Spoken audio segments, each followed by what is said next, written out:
വീട്ടിൽ പിടിച്ച റംബുട്ടാനാണ് കേട്ടോ. ഈ വർഷം ഒത്തിരി പിടിച്ചിട്ടുണ്ടായിരുന്നു. പക്ഷെ എന്താ ചെയ്യാ, ഇതിൻ്റെ ഇടയിൽ ഭയങ്കര ഒരു കാറ്റും മഴ ഉണ്ടായിട്ടില്ലേ, ആ സമയത്തേക്ക് ഒത്തിരി ആയിരുന്നു വീണിട്ടുണ്ടായിരുന്നു. ബാക്കിയുള്ളത് ഇങ്ങനെ കുറേശ്ശെ പേക്കുമ്പോൾ പറിക്കുക ചെയ്യല്. അപ്പൊ ഇതാ ഇന്ന് പറിച്ച സമയത്ത് ഞാൻ കരുതി ഇത് വെച്ചിട്ട് ഒരു ഷെയ്ക്ക് അങ്ങ് ഉണ്ടാക്കാന്ന്. പിന്നെ ഒന്നും നോക്കിയില്ല കേട്ടോ. അതിൻ്റെ തൊലിയൊക്കെ അങ്ങ് കളഞ്ഞ് അതിൻ്റെ ഉള്ളിലത്തെ ഒരു മാംസതകളില്ലേ അതിൻ്റെ കത്തി ഉപയോഗിച്ച് ഇതുപോലെ കട്ടിയിട്ട് ഒരു പാത്രത്തിലേക്ക് അങ്ങ് മാറ്റി. ഇനി ഒരു മിക്സിയുടെ ജാർ എടുക്കുക, അതിലേക്ക് നമുക്ക് റംബുട്ടാൻ അങ്ങ് ഇട്ട് കൊടുക്കുക. അതേപോലെ കുറച്ച് പഞ്ചസാരയും കൂടി അങ്ങോട്ട് കൊടുക്കുക. നിങ്ങളുടെ മധുരത്തിനനുസരിച്ച് പഞ്ചസാര ഇട്ട് കൊടുക്കുക.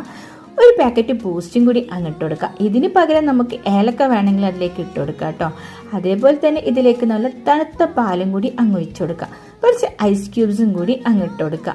അതും കൂടി ഇട്ടുകൊടുത്തതിന് ശേഷം നമുക്ക് നന്നായിട്ടൊന്ന് അടിച്ചെടുക്കുക. ഇനിതാ നമുക്കൊരു സെർവിങ് ഗ്ലാസ്സിലേക്ക് കുറച്ച് ഐസ് ക്യൂബ്സ് ഇട്ട് കൊടുക്കുക. അതിലേക്ക് നമുക്ക് നമ്മുടെ റംബുട്ടാൻ ഷേക്കും കൂടി അങ്ങ് ഒഴിച്ചു കൊടുക്കാം. ഞാൻ ഇതിലേക്ക് ആ റംബുട്ടാൻ്റെ ചെറിയ കഷ്ണങ്ങൾ കുറച്ചിട്ടിട്ടുണ്ടായിരുന്നു, കാരണം അത് കടിക്കാൻ നല്ലൊരു ടേസ്റ്റ് ആണല്ലോ. അപ്പം നിങ്ങളടുത്തൊക്കെ റംബുട്ടാൻ ഉണ്ടെങ്കിൽ ഇതുപോലെ ഒന്ന് ഷേക്കാക്കി നോക്കട്ടെ. നല്ല ടേസ്റ്റ് ഉണ്ട് സംഭവം. ഒരു വെറൈറ്റി ആയിട്ടുള്ള ഒരു ഷേക്കായിട്ട് വരും. അപ്പോൾ ഇതെല്ലാവരും ട്രൈ ചെയ്ത് നോക്കണേ. അപ്പം വീഡിയോ കാണാം. അതുവരേക്കും ബായ്.